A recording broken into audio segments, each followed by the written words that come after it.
വിദേശ രാജ്യങ്ങൾ കൊടുക്കുന്ന ഫ്രീ എഡ്യൂക്കേഷൻ ശരിക്കും ഫ്രീ ആണോ അല്ലെങ്കിൽ ഇതൊരു സ്കാം ആണോ? ഇപ്പോൾ നിങ്ങൾ സോഷ്യൽ മീഡിയ നോക്കിക്കഴിഞ്ഞാൽ നിരവധി എഡ്യൂക്കേഷണൽ കൺസൾട്ടൻസികൾ പോസ്റ്റ് ചെയ്തിട്ടുള്ള ഫ്രീ എഡ്യൂക്കേഷൻ്റെ പോസ്റ്റേഴ്സും വീഡിയോസ് ഒക്കെ കാണാം. എൻ്റെ യൂട്യൂബ് ചാനൽ വഴിയും എൻ്റെ ഇൻസ്റ്റാഗ്രാം പേജ് വഴിയും ഞാനും നിരവധി ഫ്രീ എഡ്യൂക്കേഷനെ പറ്റിയിട്ടുള്ള വീഡിയോസ് ഒക്കെ ചെയ്തിട്ടുണ്ട്. പക്ഷേ ഞാനൊരു എഡ്യൂക്കേഷൻ കൺസൾട്ടൻ്റ് അല്ല, എന്നാലും ഞാൻ ഇതിനെപ്പറ്റി നിരവധി ഇൻഫർമേഷൻസ് പാസ് ചെയ്തിട്ടുണ്ട്. അപ്പോൾ ആ ഒരു വീഡിയോസിൻ്റെ ഒക്കെ താഴെ ഒരുപാട് കമൻസ് വരാറുണ്ട്. ഇത് സ്കാം ആണ്, ഇത് ശരിക്കും പറഞ്ഞാൽ ഫ്രീ അല്ല, ഒരുപാട് പ്രശ്നങ്ങൾ ഇതിനകത്തുണ്ട്, നിങ്ങൾ ഇതിനകത്ത് ഫ്രീ ആണെന്ന് പറഞ്ഞിട്ട് തന്നെ ഒരുപാട് ചിലവുകൾ വരുന്നുണ്ടല്ലോ, അപ്പോൾ ആക്ച്വലി ഇതൊരു ഫ്രീ തന്നെയല്ലേ, ഇതിനകത്ത് എന്താണ് ഇങ്ങനെ ഒരു ഹിഡൻ ചാർജസ് വരുന്നത് അല്ലെങ്കിൽ എക്സ്പെൻസ് വരുന്നത്, അങ്ങനെ ഒരുപാട് കൺസേൺസ് ഉണ്ട്. അപ്പോൾ നമുക്ക് ഇന്നത്തെ വീഡിയോയിൽ ഈ ഒരു ഫ്രീ എഡ്യൂക്കേഷൻ എന്ന് പറയുന്ന കാര്യം ശരിക്കും എന്താണെന്നുള്ളത് വളരെ ക്ലിയർ ആയിട്ട് ഞാൻ പറഞ്ഞു തരാം.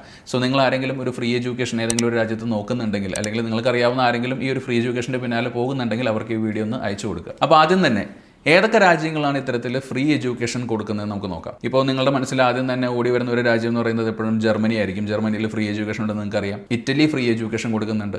അതേപോലെ തന്നെ ഫ്രാൻസിലെ ചില കോളേജുകളിൽ, ഗവൺമെൻറ് കോളേജുകളിലൊക്കെ കൊടുക്കുന്നുണ്ട്.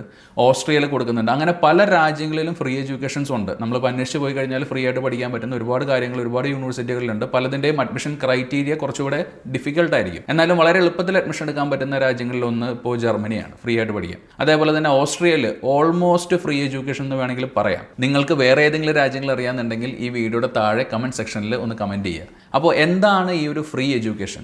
അപ്പോൾ അതിനെപ്പറ്റി ആദ്യം തന്നെ നിങ്ങൾക്ക് പറഞ്ഞ് മനസ്സിലാക്കി തരണമെങ്കിൽ ഏറ്റവും എളുപ്പം ഇന്ത്യയിൽ ഫ്രീ എഡ്യൂക്കേഷനും ഇൻ്റർനാഷണൽ ഫ്രീ എഡ്യൂക്കേഷനും തമ്മിലുള്ള ഡിഫറൻസ് മനസ്സിലാക്കി തരിക എന്നുള്ളതാണ്. അപ്പോൾ നമ്മളിപ്പോൾ ഇന്ത്യയിൽ ലെറ്റ്സ് സേ നിങ്ങളൊരു എൻട്രൻസ് എക്സാം എഴുതി നിങ്ങളൊരു മെറിറ്റ് സീറ്റിൽ ഒരു ഗവൺമെൻറ് കോളേജിൽ അഡ്മിഷൻ എടുത്തു കഴിഞ്ഞാൽ അവിടെ ഫീസ് എന്ന് പറയുന്നത് വളരെ കുറവായിരിക്കും, വളരെ തുച്ഛമായിരിക്കും.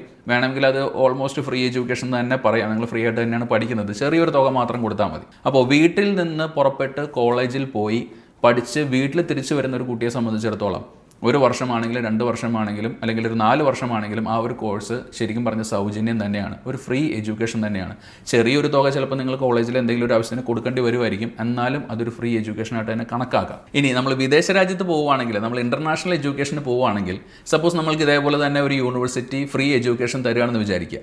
അപ്പോഴും നമ്മൾക്ക് ആ ഒരു യൂണിവേഴ്സിറ്റിയുടെ ഫീസാണ് നമുക്ക് വേണ്ടാന്ന് വെക്കാൻ പറ്റുക അല്ലെങ്കിൽ കൊടുക്കാതിരിക്കാൻ പറ്റുക. എന്നാൽ ആ ഒരു രാജ്യത്തൊരു പ്രത്യേകത എന്താണെന്ന് വെച്ച് കഴിഞ്ഞാൽ നമ്മൾ പഠിക്കാൻ പോകുമ്പോൾ ആ ഒരു രാജ്യത്ത് താമസിക്കണം, അവിടെ നിന്ന് വേണം പഠിക്കാനായിട്ട്. അപ്പോൾ അവിടെ വരുന്ന ചിലവാണ് ലിവിങ് എക്സ്പെൻസ്. ആ ഒരു ലിവിങ് എക്സ്പെൻസ് ഒരിക്കലും നമുക്ക് ഒഴിവാക്കാനായിട്ട് സാധിക്കില്ല. അപ്പോൾ എങ്ങനെ പോയാലും നമ്മൾക്ക് ഇന്ത്യയിൽ ഫ്രീ എഡ്യൂക്കേഷൻ എന്ന് പറഞ്ഞാൽ നമുക്ക് വേറെ ചിലവൊന്നും ഇല്ലാത്തതുകൊണ്ട് അത് ഓൾമോസ്റ്റ് ഫ്രീ എഡ്യൂക്കേഷനാണ്, നമുക്ക് അങ്ങനെ തന്നെ അതിനെ പറയാം.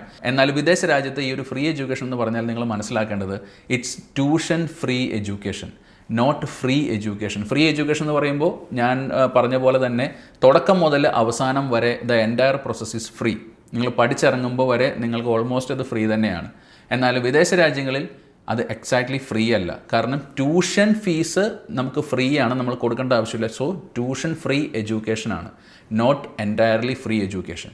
ഇനിയിപ്പോൾ നിങ്ങൾക്ക് ഉണ്ടാവുന്ന വേറൊരു സംശയമാണ്, അപ്പോൾ നമുക്ക് ഇന്ത്യയിലെ പോലെ ഏതെങ്കിലും ഒരു രാജ്യത്ത് കംപ്ലീറ്റ്ലി ഫ്രീ ആയിട്ട് എല്ലാ ചിലവുകളും ഗവൺമെൻറ് തന്നെ വഹിച്ചുകൊണ്ട് അല്ലെങ്കിൽ യൂണിവേഴ്സിറ്റി തന്നെ വഹിച്ചുകൊണ്ട് നമുക്ക് ഏതെങ്കിലും ഒരു ബാച്ചിലർ പ്രോഗ്രാമോ മാസ്റ്റർ പ്രോഗ്രാമോ പഠിക്കാൻ പറ്റുമോ? അങ്ങനെ പഠിക്കാൻ പറ്റും, പക്ഷേ അതിൻ്റെ പോസിബിലിറ്റി അല്ലെങ്കിൽ സക്സസ് റേറ്റ് എന്ന് പറയുന്നത് വളരെ വളരെ കുറവാണ്. അതായത് ഒരു 1000 പേര് അപ്ലൈ ചെയ്ത് കഴിഞ്ഞാൽ ഒരു 5 പേർക്കോ 10 പേർക്കോ മാക്സിമം കിട്ടിയാലായി. അപ്പോൾ ഈ ഒരു എക്സാക്റ്റ് ഫ്രീ എഡ്യൂക്കേഷൻ കൊടുക്കുന്ന ഒരു രാജ്യമാണ് ഇറ്റലി. ഇറ്റലിയുടെ ഒരു പ്രത്യേകത എന്താണെന്ന് വെച്ച് കഴിഞ്ഞാൽ ഇറ്റലിയിൽ അവിടുത്തെ ട്യൂഷൻ ഫ്രീ എഡ്യൂക്കേഷൻ തന്നെയാണ്, നമുക്ക് യൂണിവേഴ്സിറ്റിക്ക് ഫീസ് കൊടുക്കണ്ട. അതിൻ്റെ കൂടെ തന്നെ നമുക്ക് സ്കോളർഷിപ്പുകൾ കിട്ടും. ഈ സ്കോളർഷിപ്പിൻ്റെ പ്രത്യേകത എന്താണെന്ന് വെച്ച് കഴിഞ്ഞാൽ നമ്മുടെ ലിവിങ് എക്സ്പെൻസിനെ ഇത് കവർ ചെയ്യുന്നുണ്ട്. ചിലപ്പോൾ ആ ഒരു സ്കോളർഷിപ്പ് നമുക്ക് യൂണിവേഴ്സിറ്റി തന്നെ തരുന്ന ആ ഒരു അക്കോമഡേഷനിൽ നമ്മുടെ കോഴ്സ് കംപ്ലീറ്റ് ചെയ്യുന്നത് വരെ താമസിക്കാനും ഭക്ഷണം കഴിക്കാനായിട്ടുള്ള ഒരു കാര്യമായിരിക്കാം, ആ ഒരു രീതിയിലുള്ള സ്കോളർഷിപ്പ് ആയിരിക്കാം. അല്ലെങ്കിൽ നമുക്ക് മന്ത്ലി സ്റ്റൈഫൻഡ് തന്നുകൊണ്ടായിരിക്കാം, ആ ഒരു സ്റ്റൈഫൻഡ് യൂസ് ചെയ്തിട്ട് നമുക്ക് എവിടെയെങ്കിലും താമസിക്കാം. അല്ലെങ്കിൽ ഇത് കമ്പൈൻ ചെയ്തുകൊണ്ടായിരിക്കാം. അതുകൊണ്ട് ഈ ഒരു സ്കോളർഷിപ്പ് കിട്ടുക എന്ന് പറയുന്നത് അല്ലെങ്കിൽ കംപ്ലീറ്റ്ലി ഫ്രീ ആയിട്ട് ഇറ്റലി പോലുള്ള രാജ്യങ്ങളിൽ പഠിക്കുന്നത് പോലെ മറ്റ് രാജ്യങ്ങളിലും പഠിക്കുക എന്ന് പറയുന്നത് സക്സസ് റേറ്റ് വളരെ കുറഞ്ഞൊരു കാര്യമാണ്. എന്നാൽ ജർമ്മനിയിൽ അല്ലെങ്കിൽ ഓസ്ട്രിയയിൽ അല്ലെങ്കിൽ മറ്റ് പല രാജ്യങ്ങളിലും ഫ്രീ എഡ്യൂക്കേഷൻ കിട്ടുന്ന സ്ഥലങ്ങളിൽ പഠിക്കുക കുറച്ചുകൂടെ എളുപ്പമാണ്. നമുക്ക് അത്യാവശ്യം മാർക്ക് ഉണ്ടെങ്കിൽ, നമുക്ക് ലാംഗ്വേജ് ഉണ്ടെങ്കിൽ ഫ്രീ ആയിട്ട് അവിടെ പഠനം നടത്താൻ പറ്റും. അപ്പോൾ ഈ ഒരു ഫ്രീ എഡ്യൂക്കേഷൻ എന്ന് പറഞ്ഞാൽ വിദേശ രാജ്യത്ത് ചുരുങ്ങിയത് ഒരു 10 ലക്ഷം രൂപ 12 ലക്ഷം രൂപ ചിലവ് വരുന്ന ഒരു പ്രോസസ്സ് തന്നെയാണ്. അതുകൊണ്ട് തന്നെ ഇനി മുതൽ ഇതിനെ ഒരു ഫ്രീ എഡ്യൂക്കേഷൻ എന്ന് വിളിക്കുന്നതിലും പകരം ട്യൂഷൻ ഫ്രീ എഡ്യൂക്കേഷൻ എന്ന് വിളിക്കുന്നത് തന്നെയാണ് ഏറ്റവും നല്ലത്. ഞാനും ഇനി എൻ്റെ വീഡിയോസിൽ ആ ഒരു രീതിയിൽ പറയാനായിട്ട് ശ്രമിക്കാം. എന്നാലും നമ്മളുടെ കോഴ്സ് ഫൈൻഡർ ആപ്പായ നോർവലിൽ നിങ്ങളിപ്പോൾ കയറി നോക്കിക്കഴിഞ്ഞാൽ ഇത്തരത്തിലുള്ള ഫ്രീ എഡ്യൂക്കേഷൻ മെത്തേഡ്സുകൾ അല്ലെങ്കിൽ മാസ്റ്റേഴ്സ് ബാച്ചിലേഴ്സ് ഒക്കെ പഠിക്കാൻ പറ്റുന്ന ട്യൂഷൻ ഫീസ് ഇല്ലാത്ത ഒരുപാട് മെത്തേഡ്സ് ഉണ്ട്. അതൊക്കെ ഇപ്പോഴും ഫ്രീ എഡ്യൂക്കേഷൻ തന്നെയാണ് നമ്മൾ കൊടുത്തിട്ടുള്ളത്. സോ നിങ്ങൾ അത് വായിക്കുമ്പോഴും നിങ്ങൾ അതിനെ ട്യൂഷൻ ഫ്രീ എഡ്യൂക്കേഷൻ തന്നെ മനസ്സിലാക്കുക. കാരണം അതിൻ്റെ തൊട്ട് താഴെയായിട്ട് അഡീഷണലി ലിവിങ് എക്സ്പെൻസ് എത്ര എമൗണ്ട് വേണം എന്നുള്ളത് നമ്മൾ ക്ലിയർലി കൊടുത്തിട്ടുണ്ട്. ആ നോർവലിൻ്റെ ലിങ്ക് ഈ വീഡിയോയുടെ ഡിസ്ക്രിപ്ഷനിൽ ഞാൻ കൊടുക്കുന്നുണ്ട്. അപ്പോൾ ഫൈനൽ ചോദ്യം, ഈ ഒരു ഫ്രീ എഡ്യൂക്കേഷൻ എന്ന് പറഞ്ഞ് ഇത്രയും കാലം കൊട്ടിഘോഷിച്ച ഈ ഒരു പൈസ കൊടുത്ത്, അതായത് നമ്മൾ ലിവിങ് എക്സ്പെൻസ് കയ്യിൽ നിന്ന് കൊടുത്ത് പഠിക്കുന്ന ശരിക്കുള്ള ഈ ഒരു ഫ്രീ എഡ്യൂക്കേഷന് ശരിക്കും ഗുണമുണ്ടോ? ഇത് വർത്താണോ? ശരിക്കും പറഞ്ഞാലാണ്. കാരണം 3 പോയിന്റ് ഞാൻ പറയാം. ഒന്നാമത്തേത്, നിങ്ങൾക്ക് ലിവിങ് എക്സ്പെൻസ് മാത്രമേ നിങ്ങളുടെ കയ്യിൽ നിന്ന് ചെലവാകുന്നുള്ളൂ എന്നുള്ളതാണ് വാസ്തവം. അതായത് ഫ്രീ എഡ്യൂക്കേഷൻ കിട്ടിക്കഴിഞ്ഞാൽ ഒരു ഭീമമായിട്ടുള്ള തുക, ഞാൻ നേരത്തെ പറഞ്ഞ പോലെ ഒരു 8-10 ലക്ഷം രൂപ ഒരു വർഷം ഫീസ് വരുന്നിടത്ത് 2 വർഷം പഠിക്കുകയാണെങ്കിൽ നിങ്ങൾക്ക് വരുന്ന ചിലവ് ഈസി ആയിട്ട് നിങ്ങൾക്ക് ഇതിൽ കൊടുക്കണ്ട. ലിവിങ് എക്സ്പെൻസ് മാത്രം നിങ്ങൾ നോക്കിയാൽ മതി.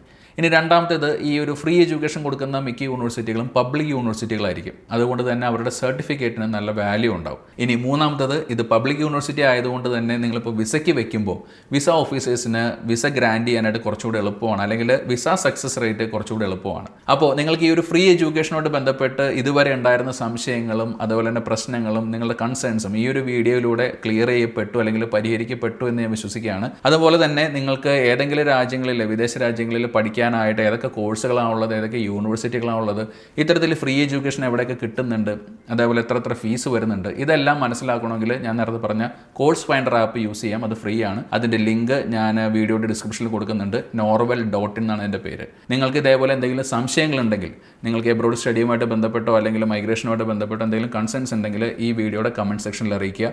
അതിന് മാക്സിമം ഞാൻ ഉത്തരം തരാനായിട്ട് നോക്കാം. അല്ലെങ്കിൽ കുറച്ചുകൂടി ഡീറ്റെയിൽഡ് ആയിട്ട് എക്സ്പ്ലെയിൻ ചെയ്യേണ്ട ഒരു കാര്യമാണെങ്കിൽ ഒരു വീഡിയോയിലൂടെ ഞാൻ വരികയും ചെയ്യാം. അപ്പോൾ ഈ ഒരു വീഡിയോ ഇഷ്ടപ്പെടുകയാണെന്ന് വിശ്വസിക്കുന്നു. ഇഷ്ടമായെങ്കിൽ തീർച്ചയായിട്ടും വീഡിയോ ലൈക്ക് ചെയ്യുക. ഇത്തരത്തിലുള്ള വീഡിയോസ് നിങ്ങൾക്ക് ഫ്യൂച്ചറിൽ കാണാൻ ആഗ്രഹമുണ്ടെങ്കിൽ നമ്മളുടെ ചാനൽ ഒന്ന് സബ്സ്ക്രൈബ് ചെയ്ത് വെച്ചേക്കുക. അടുത്തൊരു വീഡിയോയിൽ നമുക്ക് ഇനിയും കാണാം. അതുവരേക്കും ബൈ.